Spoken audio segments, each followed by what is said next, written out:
Hello, my name's Tami Kiser, and I'm here to talk to you today about 5 daily habits that you can do that are going to help you stay out of survival mode.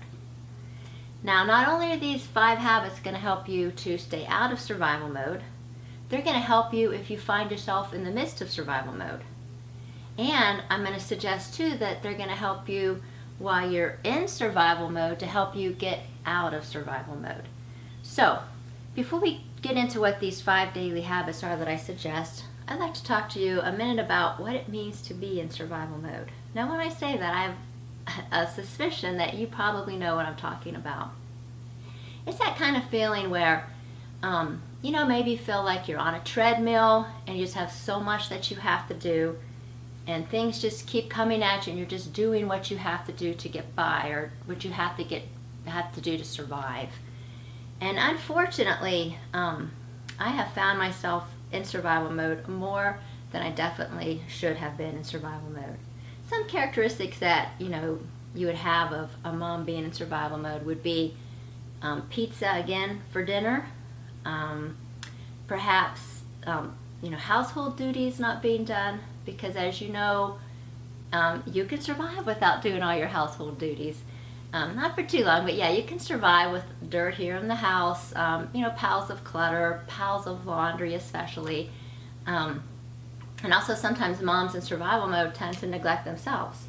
They'll go without a haircut that they need, or maybe just taking time to exercise and things like that. So those are certainly the characteristics of a survival mode mom. And when I say survival mode, it's kind of like a spectrum too, where you have at one end, the mom is barely getting by because she just has so much to do, and then you have at the other end, things are starting to creep up on her. She just has a lot to do. She's a little bit busy, and so survival mode is that whole spectrum in there.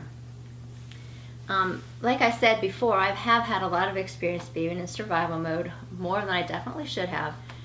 One time I want to share with you that I found myself in survival mode is when I had 9 children and I had just had a little baby.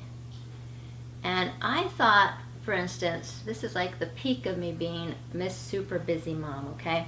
And I thought, well, as long as you can schedule it on your calendar, and as long as everybody has their place to be at that particular time, you can do it all. So just, give me things to do. I am Super Mom. I can get this all done.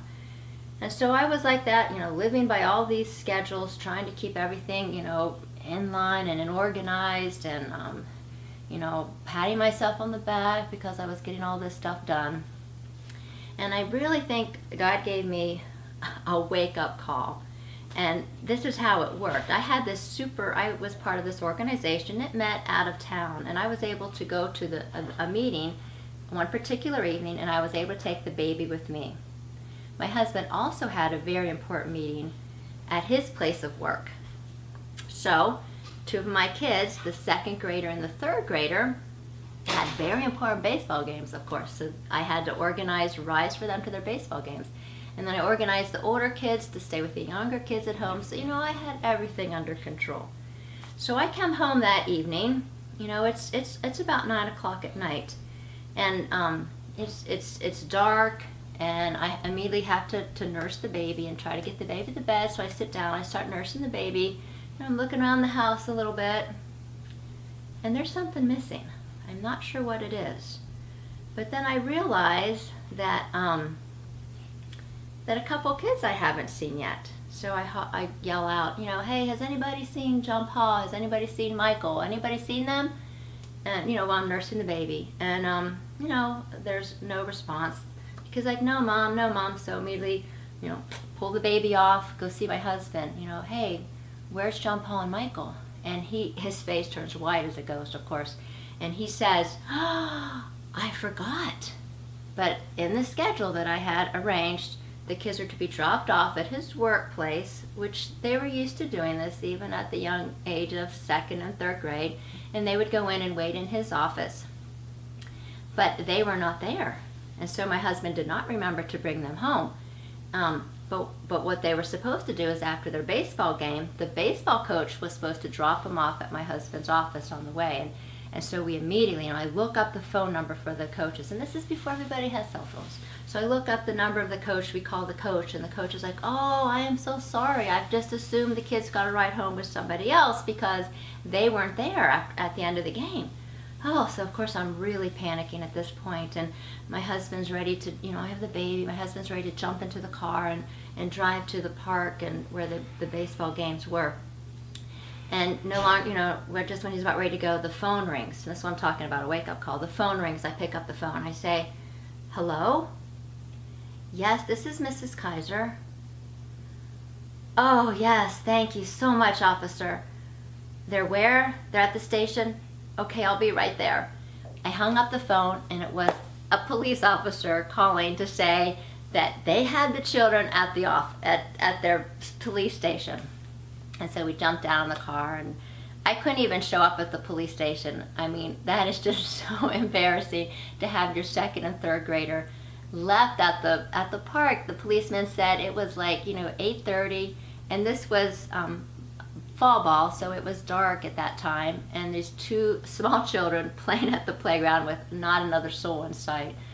Oh, I tell you, my heart just stopped at the thought of losing your kids. If you've ever lost your kids in the mall or left them someplace, you know how that feels like. And then I turn around, at the next time I am just totally humiliated, because what kind of mother leaves her children at the park late at night like that? So that was my wake-up call. And I went home and I said, things have got to change. It's great trying to do all these things, but we moms tend to measure ourselves by all the things that we do. And of course, that's not how God sees us. And we need to just sit down and evaluate what is so important in our lives and get our schedule straightened out. So that's my sort of survival mode story. And that was a situation of survival mode where I put myself into survival mode. I kept saying yes to this, yes to that, yes to this, and I ended up putting myself into survival mode. Now, sometimes I'm going to suggest that God forces us into survival mode motherhood. And sometimes this will be maybe when you're pregnant with another baby, when you're feeling extra tired and you still have those same responsibilities to do, and sometimes you have to kick into survival mode. Sometimes right after you have a baby, and it's that extra little child that you're taking care of. Sometimes it's an illness that a child has, or a circumstance that some other family member has, and it's taken priority of everything else and all your time. These are situations where, God actually puts us into survival mode. And of course, those can be great times of growth for a family. A family can come together and help each other out. And also those times, of course, turn a family to prayer together. And so I think God sometimes uses those situations where we're thrown into survival mode, what we need to do to survive, so that we can see that we need to rely more on Him. I have this picture here. This is another picture of me in survival mode. You would never guess it by looking at this picture. I mean, look at these sweaters. So here I am with 6 of my children in these beautiful knit sweaters. And I show you this picture because it illustrates a couple things. First of all, I did not knit all those sweaters. No, my wonderful mother did, who is an excellent grandma. And you can see all the kids are very close in age, of course. They're all like a year apart. And at a time like this, a mom really needs a grandma to help take care of all those kids. But unfortunately, my mom was not able to help me after knitting all those sweaters. She had cancer and had been battling cancer for 10 years.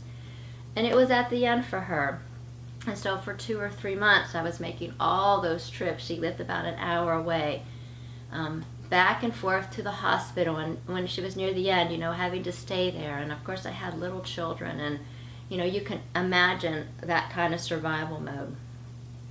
But it was a time of grace and a time of great blessing to be with my mom. And of course, we all did survive. And we did get out of survival mode. And life went on, of course. So, survival mode, whether you put yourself in it or God has circumstances that have put you into survival mode, I have these 5 daily habits that you should do that will help you when you're in survival mode, help you get out of survival mode, help you stay out of survival mode. So the first thing that you should do every day is, and I have some symbols to help us remember these things, is I have a cross.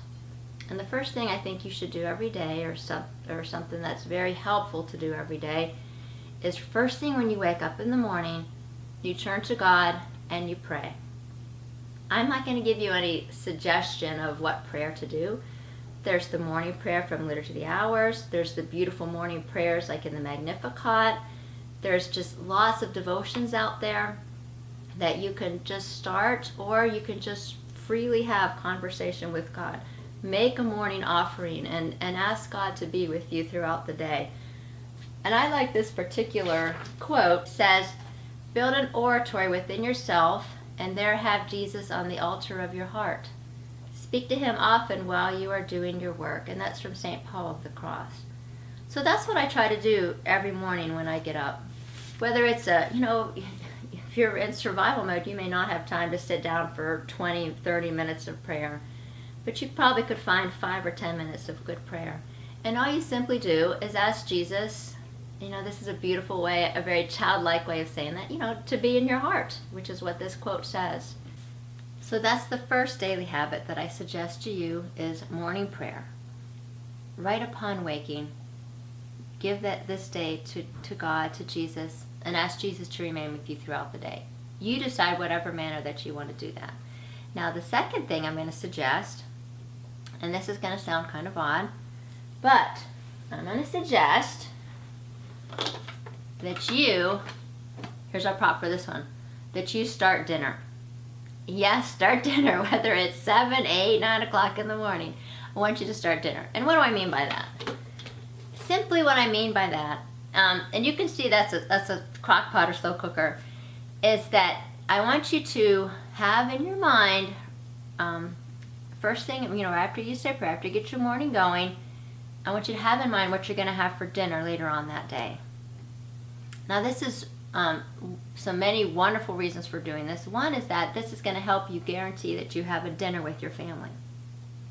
And if you're in survival mode, it's very important that you sit down and connect with your children, with your spouse, and just have that little breather in your day where you're back together.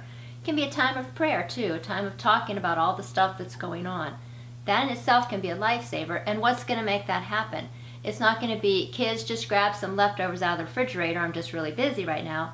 No, it's going to be, sit down and have a nice hot meal together.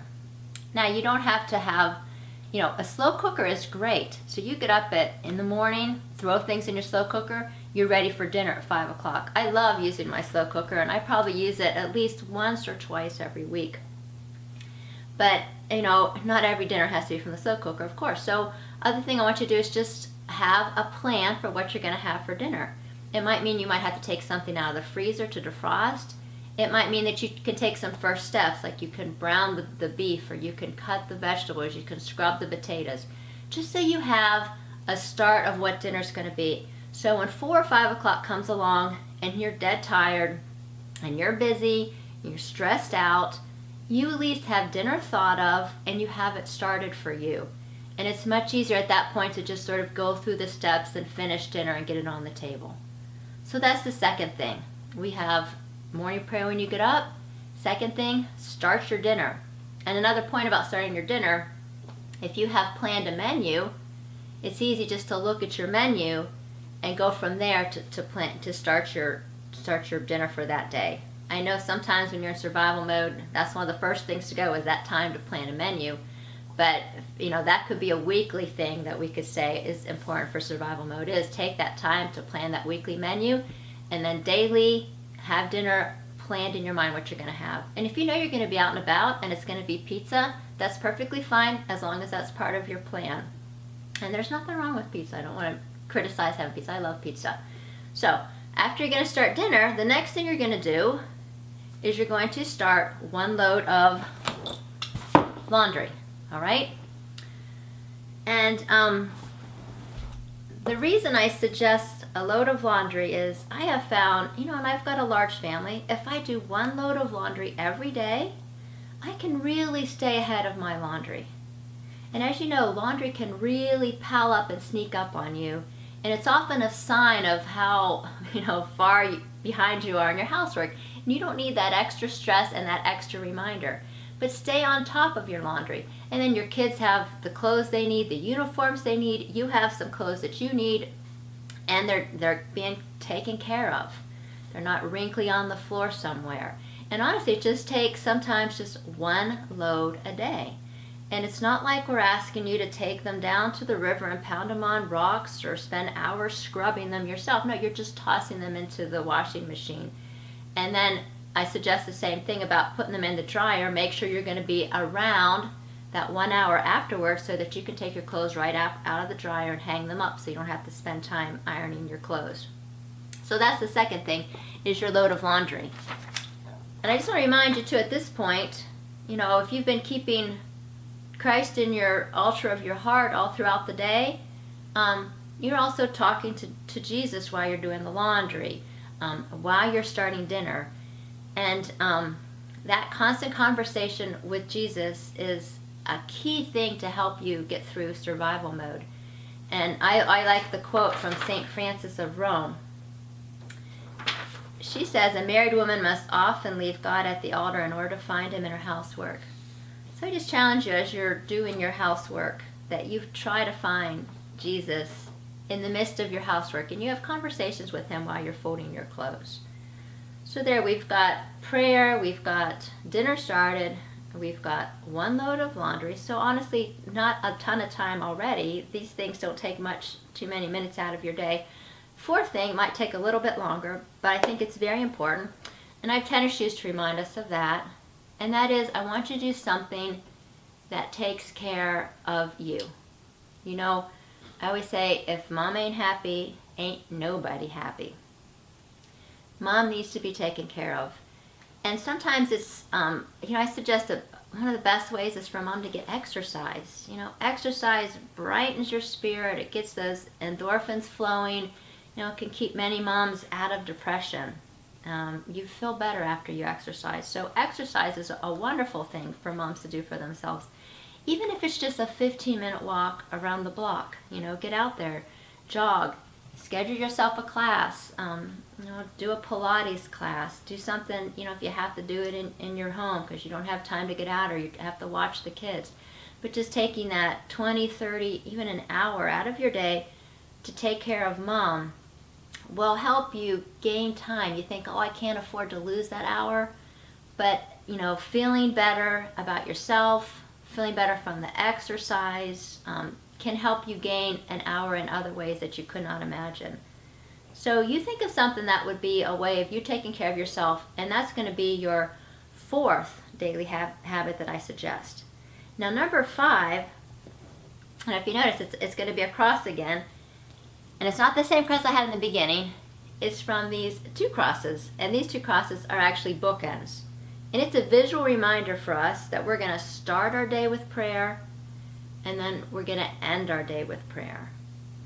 And the prayer I like to end the day with is I like the Ignatian Examen. But, any examination you do, any devotion, any simple prayers that you do. My husband and I also have a couple prayers that we like to say together at night, and we have our concerns that we pray for. But I also spend time doing an examen. And the reason I like the examen is this, because there's one part of it that asks the question, where did you see God working in your day today? And so I have to look back through my day, and it's not, I know it's good to look back over the mistakes and shortcomings of our day and examination that way. But I like to look over my day and see where God was working in my day. And I find that knowing that I'm going to ask myself that question every evening, I find myself looking for God working throughout the day in my life. And that again helps me, reminds me to keep Jesus present with me throughout the day. So, just to review these 5 things, we've got morning prayer. Then we are going to start your dinner. Start your dinner. Seriously, give that a try. Your 1 load of laundry, so we can keep up with that. Something that's going to take care of mom. And finally, we end that day with prayers and thoughts towards God, and you pick what those are. I hope you've can think about this presentation, if I had time to talk about weekly habits you would do, I just wanted to mention this. Just from personal experience, when I find myself busy, and my husband's really busy with his work, we know and we understand each other, and we understand, yeah, she's busy and, everything's fine. But you know what? My husband and I tend to clash a little bit when we are too busy to spend time together. So I think another weekly habit, maybe planning a menu would be a great one, but another weekly habit would be to spend time with your spouse. Every week, have a date night. That is so important that you get together in this crazy, I know you don't have time, that's why you're in survival mode, but in this crazy schedules that you have, and this important task that you both are given of raising this family, it's important that you get together and just spend that time together so you two are on the same page and you can encourage each other. So that's one weekly habit if I were to add that. That's a bonus. All right, I hope you've enjoyed this talk, and I hope that you can implement some of these things in your home, and I hope that they can keep you out of survival mode. Thank you so much.